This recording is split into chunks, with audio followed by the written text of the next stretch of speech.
ബംഗാൾ ഉൾക്കടലിൽ ഇന്ന് രാത്രിയോടെ ന്യൂനമർദ്ദം രൂപം കൊള്ളാൻ സാധ്യത. കേരളത്തിൽ ഒറ്റപ്പെട്ട ശക്തമായ മഴയ്ക്ക് സാധ്യതയുള്ളതിനാൽ ഇടുക്കി ജില്ലയിൽ കേന്ദ്ര കാലാവസ്ഥാ വകുപ്പ് ഇന്ന് യെല്ലോ അലർട്ട് പ്രഖ്യാപിച്ചു. വരും മണിക്കൂറിൽ കേരളത്തിലെ വയനാട് ജില്ലയിലെ ഒറ്റപ്പെട്ട ഇടങ്ങളിൽ ഇടിമിന്നലോടുകൂടിയ മഴയ്ക്കും മണിക്കൂറിൽ 40 കിലോമീറ്റർ വരെ വേഗതയിൽ വീശിയടിച്ചേക്കാവുന്ന ശക്തമായ കാറ്റിന് സാധ്യതയുണ്ടെന്നും കാലാവസ്ഥാ വകുപ്പ് അറിയിച്ചു. ബംഗാൾ ഉൾക്കടലിൽ ഇന്ന് രാത്രിയോടെ ന്യൂനമർദ്ദം രൂപപ്പെടാൻ സാധ്യത.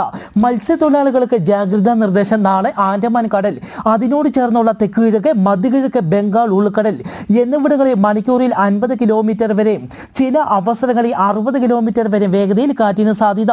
മെയ് 7-ാം തീയതി മധ്യകിഴക്ക് ബംഗാൾ ഉൾക്കടൽ, അതിനോട് ചേർന്നുള്ള വടക്കേ ആൻഡമാൻ കടൽ എന്നിവിടങ്ങളിൽ മണിക്കൂറിൽ 70 കിലോമീറ്റർ വരെയും ചില അവസരങ്ങളിൽ 80 കിലോമീറ്റർ വരെ വേഗതയിൽ കാറ്റിന് സാധ്യത.